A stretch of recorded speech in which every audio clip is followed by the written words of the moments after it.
Hello my co-highs, hope you're doing well. I'm your host Tyranno Senpai and welcome to another episode of Tyranno Senpai's Toy Reviews. And today we got another Beast of the Mesozoic figure and I'm so excited about it. So if you remember, ever since Wave 3 Ceratopsians came out, there have been very few of these figures that we're going to be unboxing that have been released. Mostly because of delays and shippings and... oh, my hair looks terrible. Oh my god. I should have really brushed. But, these figures, I think there was only 200 of them, given out. And just this week, on Monday, I think it was, we finally got these, in the warehouse. And I can't believe it, because, I just came home from work. And I got a package, apparently, that we're going to be unboxing today. And, of course, it is from David Silva. And I can't wait to open this. I'm so excited. So let's go ahead and get the package from down here. By the way, I'm keeping my eyes shut. I don't want the surprise ruined. Here! The Beasts of the Mesozoic. 1/18 scale. Triceratops Horridus. Adult. I'm only seeing it from the camera, but I'm going to turn this around so I can see it myself. Oh my absolute god. This thing's giant. Wow. Look at that. This thing is huge! Oh my god. This is perhaps the largest Triceratops I've ever seen. Look at that. Look at that. It's a heckin' chunker of a figure. Alright. So I guess now we need to talk about the packaging. It's pretty standard for Beast of the Mesozoic. We have this giant window that stretches all the way from the front to all the way over here, which shows the Triceratops in its packaging, and it looks great. There's a Triceratops or Ceratopsian looking footprint here in the corner. On the right side of the packaging, we have some box art of the Triceratops here, made by R.J. Palmer, who I think he did the T-Rex for Beast of the Mesozoic for the box art, which is pretty cool. And along the side here, we have the Beast of the Mesozoic Ceratopsian Series here, with the Triceratops drawn on the side. On the back, we have all the Wave 3 figures. If you move the sleeve, we can see them all, but we got Xenoceratops, Utah Ceratops, Triceratops Adult, the Albertoceratops, Pentaceratops, Torosaurus, and the Sinoceratops. This one I'm actually kind of looking forward to. And on the bottom, we have all the wonderful people who made the figure. Let me turn the right side up for you there. There you go. And then on the top, again, Beast of the Mesozoic Ceratopsian Series 1/18 scale dinosaur figure. Adult collectors, ages 15 and up. And that's pretty much all the sides of the packaging. And of course, we got on the sleeve, we have number 24, 20 points of articulation, realistic movement and detail, and profile card included, which I can't wait to open up to see if it actually fits with all the other ones. But anyway, guys, I'm excited to be opening this up, so let's not waste any more time and get this bad boy out of the box.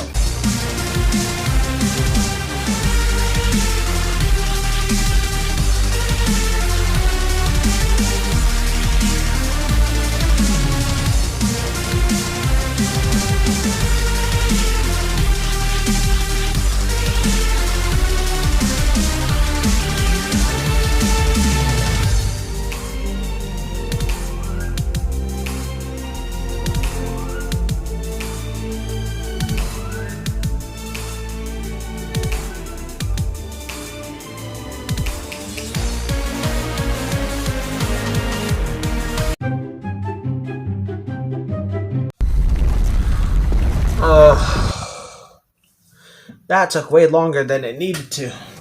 But anyway, I've done it. I put the tail on the damn thing. Now, before we look at the Triceratops itself, I want to go ahead and talk about the little card that comes with it. On the front of the card, we have this beautiful, beautiful piece of art of the adult Triceratops bellowing over a T-Rex corpse. We have some scrubland, swamp-looking thing. We have some beautiful blue skies. I think I see a pterosaur in the distance. Maybe. I don't know for sure. It looks fantastic. And of course, in the bottom right, we have the Beast of Mesozoic logo. And if we flip it over, we have the beast of the Mesozoic Triceratops right there in figure form for the world to see. And of course it reads out Triceratops Horridus, meaning three-horned face. Up to 9 meters long, from the Hell Creek Formation, Montana, USA, late Cretaceous 68 million years ago. Named by Marsh Charles D. in 1889. One of the best known dinosaurs of all time, Triceratops was among the largest ceratopsians. Often viewed as defensive weapons, its frill and horns are now more associated with species identification and courtship display. Basically, it's the same facts you're going to get with the subadult Triceratops. It's just that it's a different art, and of course, a different figure, and, you know, kind of colors, but oh man, it looks so good.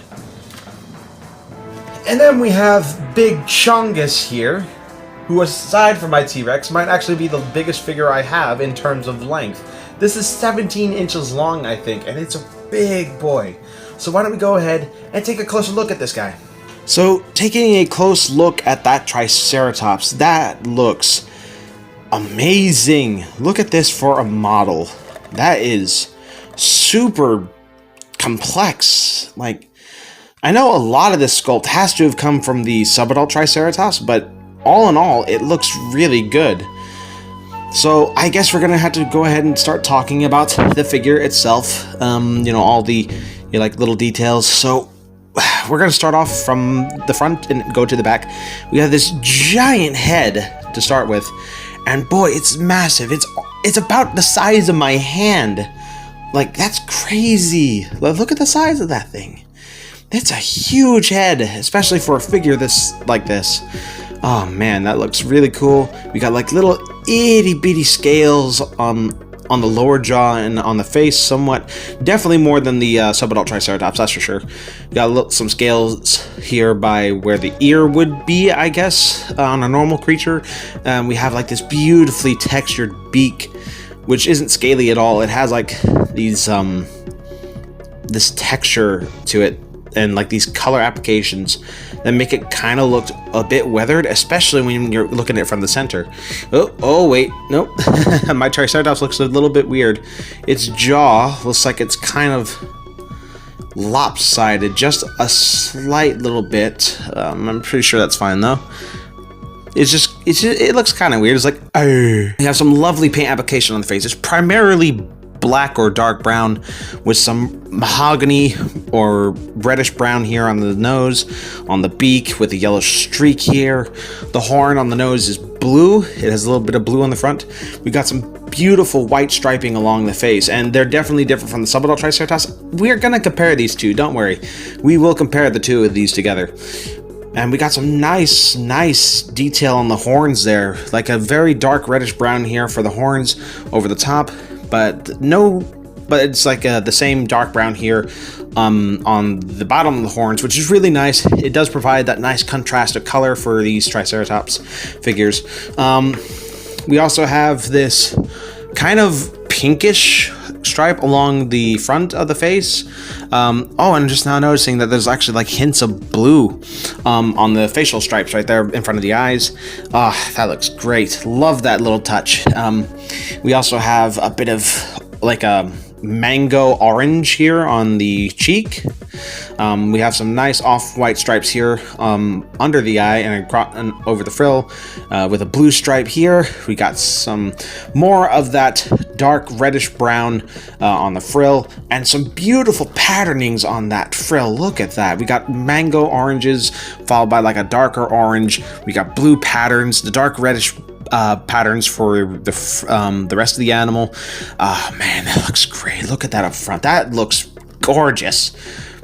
Now, the paint application is inspired by the same creature that inspired the first one, which is a blue lace monitor lizard. I don't think I need to show you guys that, but just in case, I'll go ahead and put it up. But Jesus, this is an incredible looking dinosaur, and this is just the head. This is just the head, and we're not even done with the head. We also have like this orangish gold, maybe a little bit of brown here for the underbelly. And of course, we can open the jaw, and we can see, if you look very closely, the teeth are painted. They're all painted in there. The mouth is painted with kind of like a dark reddish pink color, kind of like a maroon actually. And the tongue in the back, I'm pretty sure that's articulated. We'll definitely try that out when the time comes for that. And then the eye is like a nice kind of elephant-like brown or orange, something like that. And the shine that comes off of it, like there's just something about that paint that makes that eye shine, and it looks fantastic. I love the eye detail of this Triceratops. It looks so good. If we take a look at the back of the frill, we can see that it's still that dark brown color, but with some black streaks, and there are some scale details back here, which is really nice touch. A lot of people, when they make Triceratops figures, they usually skimp out on that detail. They normally just choose one color, but this is just a nice detail for the Triceratops, and I love it, love it, love it, love it. And of course, if I bend the neck a little bit so we can get more of that, we got like more of this blackish brown here going along the sides. Then on the back, we got some more of that beautiful reddish brown on the flanks and the spine, and also here on the shoulder. We got some nice transitions between the black and the we got different colors here. We got orange, we got gold, and then we have like this white, but we'll get to that later. Then those colors kind of blend into the leg that we see here with some nice, beautiful scales of different sizes and shapes. We also painted claws or toenails. Some interesting looking feet. Yeah, these I love this Triceratops. I love it so much. And then, of course, going back to the back, we can see these osteoderms along the spine in uniform condition. Like they're perfectly symmetrical from what I could see. We also have like these off-white spots along the back here. There's a couple more here, it looks like. Yeah, it looks like down there. And then like I really love this blue color. This really sets this dinosaur apart. I love the blue. It's so beautiful. I love it. Love it, love it, love it, love it. But yeah, I love these spots. And the fact that they're not all blue is pretty cool too. Like we have like these white spots over on the top. And then if we quickly look at the underbelly, we have a nice off-white, and the scales here are totally different from the ones from the rest of the body. These are more square-like, kind of more like what we would see on a crocodile. I don't know if this is 3D sculpted in like a computer or hand sculpted, but either way, that is a gorgeous underbelly for a Triceratops. And the scales also come to the bottom of the feet as well, which is really cool, and another detail that I feel normally gets skimped out on dinosaur figures. Looking at you, Mattel. We also have little pegs, like little holes in the feet. I'm not sure why those are there. I guess like if you wanted to stand these up on something, but I don't really see standing Triceratops like this one there. Then the big old chunky thighs, we got like a nice, that continuation of that darkish reddish, dark brown with the orange and the off-white, and then the dark reddish brown up here. And of course we got more of those blue spots up here on the spine, and then these off-white stripes along the side. It's a little bit asymmetrical, but I think that's fine. Nothing in nature is perfect. And they just end like in this electric blue, and that looks sexy. We also have another kind of greenish blue stripe here. And then we got the dark brown and red continuing all the way from the tail. And the dark and the black here, and of course the rest of the underbelly and the blue stripes going along. Of course, if you look at the other side, it's just the same, the exact same. It might be a little bit different, I don't know, but for the most part it looks pretty symmetrical all the same. So now I think we're gonna go ahead and compare this Triceratops to beasts of the Mesozoic figures of the past. So I'm gonna need a lot of desk space for this one. So to start off with our comparisons, we are gonna first start out with the smallest of the bunch that I have, and that is the Ceratops. And my god, this thing is dwarfed by this Triceratops. Like, look at the size comparison. I'll try to actually have both of them shot as much as I can. But look at that! That Ceratops is puny in comparison. Like, if I straighten out the head for a brief moment, just for this review, this Ceratops, from nose to tail, from the Triceratops' nose, comes up to about its thigh. This Triceratops dwarfs this Ceratops, and it looks so good.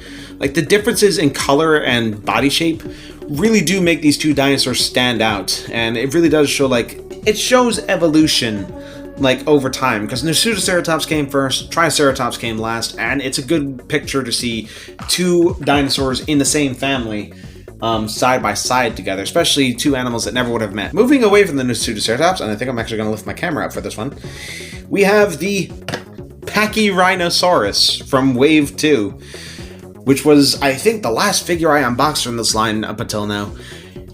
This is actually a pretty close one in size. However, this Pachyrhinosaurus is still dwarfed by this Triceratops. Look at that frill in comparison. This Triceratops has a far bigger head than this Pachyrhinosaurus. It's tiny in comparison.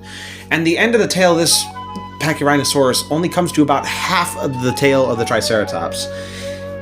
This was my biggest Beast of the Mesozoic figure so far, but this Triceratops has definitely blown it out of the water. And I know for a fact that the T-Rex is going to be even bigger than this, so that's actually something I'm quite looking forward to. And of course, what comparison would be complete if I didn't compare this adult Triceratops to this subadult one? Wow, that is puny.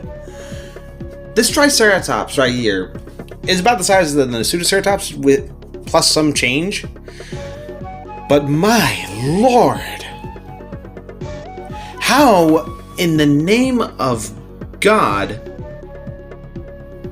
do you grow to be that big as a subadult? You are a young Triceratops. I don't even think you're a subadult. I think you might actually be more of a juvenile or somewhere along those lines. This is a fully grown Triceratops. You are puny. Like, this thing, from the tip of the nose to this one, is just slightly past this Triceratops thigh. It's mad. It's absolutely insane. You guys must go through an insane growth spurt if you're a subadult. Or unless the Isle is playing tricks on me or something. But anyway, I think that about does it for comparisons with other ceratopsians. Now I want to show you something that's actually really interesting about these Triceratops, especially this feature right here. So, it goes without saying that these horns can come off, and there is a reason for that.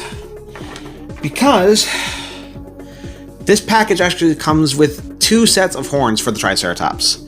I guess it's just to indicate age or something?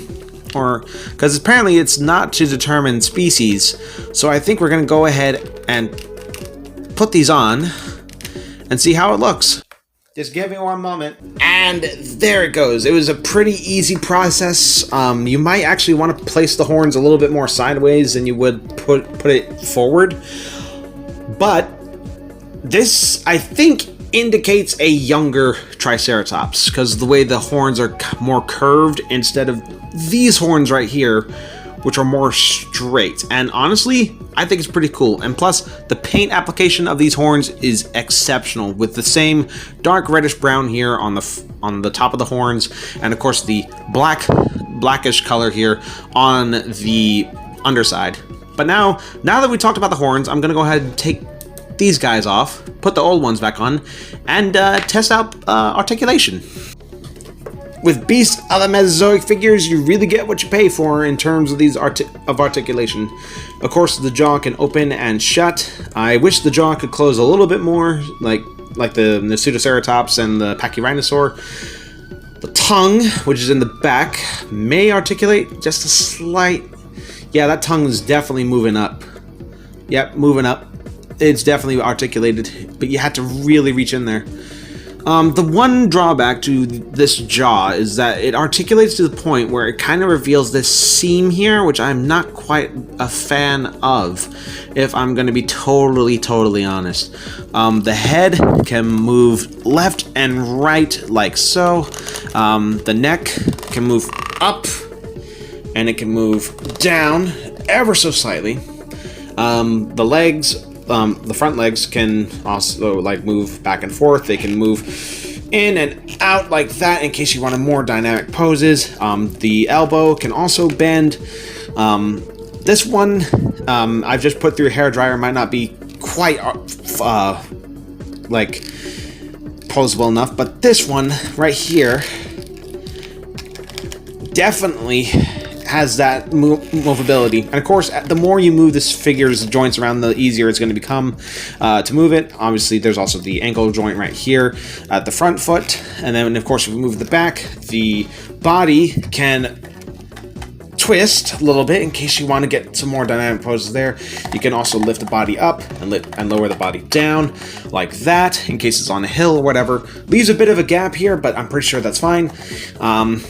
As for the back legs, you can, of course, move them around like this, kick it around like that. You can also use the back leg. You can put them out about that far. Oh, wait, no, about that far. It looks a bit weird, but I mean, maybe if it's sitting down, that's not very weird. And then, of course, you can also bend it back like this, like as if it's about to take a step forward. And, of course, you have that tail, which took me quite a while to put on. You can move it around left and right and up and down. Well, not that much up and down, but definitely left and right. You know, with being on a ball joint, your options are not limited to how much you can pose this dinosaur. So I'm going to go ahead and try to pose it right now. I honestly misjudged how much this thing's head could articulate, because if we quickly look, that neck is twisting so far back that this frill is almost touching the side, and that looks sweet. It really does add a dynamic pose. It also shows me that hair dryers really do have an effect on these figures, so I'm definitely going to remember that later whenever my next unboxing comes in. But yeah, there you have it, you guys, the Beast of the Mesozoic Triceratops. In all honesty, I have never seen a more beautiful representation of a Triceratops before. I've had a lot of Triceratops figures, don't get me wrong. As a kid, I had a Jurassic Park chibi looking Triceratops. I don't have it, obviously, but I'll throw up an image, hopefully, if I can find it. And of course, I've had a Chasmosaurus, I think, but that's just about it, as far as Ceratopsians go. But this Triceratops, oh my lord, this is a beautiful looking dinosaur. I think I might actually have to make space on my dresser, because I'm not sure this thing's going to fit with all of my other Ceratopsians on my desk here. I honestly say that this is, beyond a doubt, the best Ceratopsian figure from the line so far, at least until we get a look at the fan choice Ceratopsians. And with the price of, I think, this amount right here, which I'll put up on screen right now, it's worth every cent, in all honesty. I managed to snag it when it was still in pre-order, so I didn't have to pay as much, but this Triceratops is absolutely gorgeous, and it is a must-have for any dino collector, and you will be doing yourself an extreme disservice if you do not pick up this Triceratops, because it is by far the best one I have ever seen so far. But anyway, it is the end of the video, and it's now time for me to wrap it up. So if you enjoyed today's video and you want to see more Beast of the Mesozoic unboxings, leave a like, subscribe today, hit that notification bell so you don't miss anything new. Link to the Discord in the description down below, and until next time, this Tyranno Senpai signing off. Alrighty then, take care now. Bye bye then.